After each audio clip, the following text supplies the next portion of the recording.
परिवार 1927 के अंत तक भारत लौट आया था। इंदिरा वापस आ चुकी थी। बेक स्कूल ऑफ तर्कशील, जिज्ञासु, जिद्दी और निडर। जवाहरलाल उसके सभी सवालों का जवाब देना असंभव समझते थे।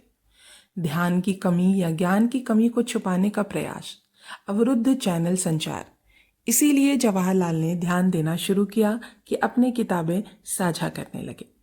उसके साथ उसके दिमाग की उसकी सीमाओं तक विस्तृत करते हुए, उसमें क्षमता विकसित करते हुए ध्यान देना।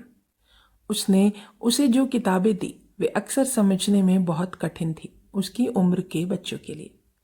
उस छोटी उम्र में मैं जो पढ़ना चाहती थी वे थे परियों की कहानियाँ।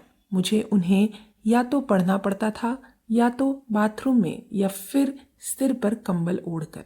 मेरे पिता को यह बिल्कुल पसंद नहीं था। वे चाहते थे कि मैं H.G. वेल्स को पढ़ूं।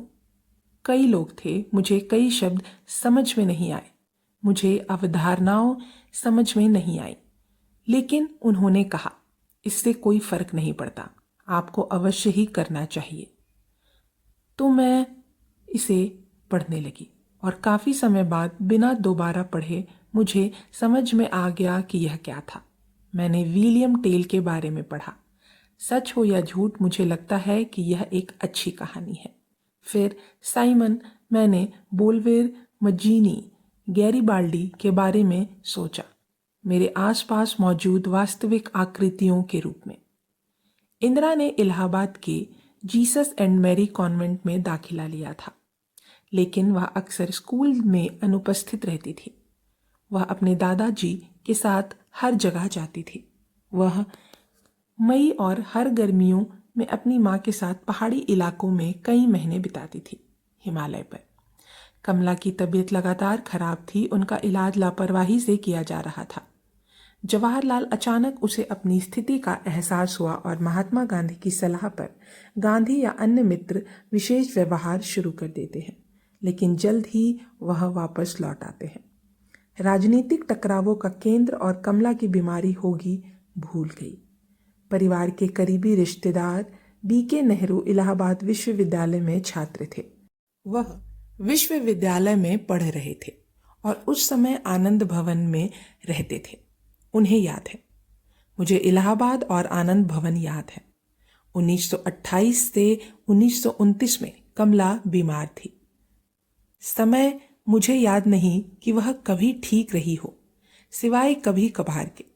मैं उससे मिलने जाया करता था। शाम के धुंधले में वह अपने कमरे के बाहर बरामदे में लेटी होती और मैं पढ़ता। उसने कहा उसके साथ कोई नहीं था, वह बहुत अकेली थी। मुझे इंदिरा की बिल्कुल भी याद नहीं है। वह शायद पृष्ठभूमि में ही रही होगी, इसीलिए यह बात महत्वहीन है कि मुझे उसे देखने की याद नहीं है। मुझे कमला बहुत अच्छी लगी। अच्छा इंसान थी। हमारे बीच गहरा रिश्ता था। हम दोनों वे बाहरी प्रतीत होते थे। कमला एक पुराने ख्यालों वाली बहू थी जो रहा था उसे अपनी सास की बात मनाना सिखाया गया था। उसका जीवन बहुत ही कष्टमय रहा होगा। 1928 में इंदिरा और उनकी मां गर्मियों की छुट्टियों में मसूरी घूमने गई। जवाहरलाल ने इंदिरा को कई पत्र लिखे जिनमें उन्होंने इंदिरा के सवालों के जवाब दिए। पूछा गया, ये जवाहरलाल के लेखन के क्षेत्र में पहले प्रयास था। वह सीख रहे थे। लेखन कला का अभ्यास करते हुए भी पत्र लेखन कला से संबंधित थे। जवाहरलाल ने विशाल दुनिया के अजूबों और उसकी शुरुआत का पता लगाया। रहस्य उन प्रारंभिक वर्षों में इंदिरा का अपने पिता के साथ मुख्य संपर्क था। ये सब उसके पत्रों के माध्यम से मिलता है। ये पत्र उसके मन को मजबूत करने के लिए थे। जैसे जैसे उसका स्कूल आगे बढ़ रहा था, अपने औसत दर्जे के शिक्षकों के साथ ऐसा कभी नहीं कर सकता था।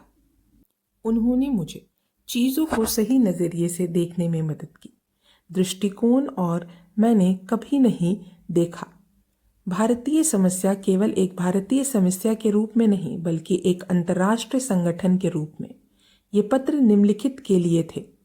होना शीर्षक के अंतर्गत प्रकाशित एक पिता द्वारा अपनी बेटी को लिखे पत्र। मुझे नहीं लगता कि वह था। मैं जानबूझकर अपना मन बनाने की कोशिश कर रहा था, लेकिन वह चीज़ों में अत्यधिक रुचि दिखा रही थी कि वह अचानक बाहर निकल गया।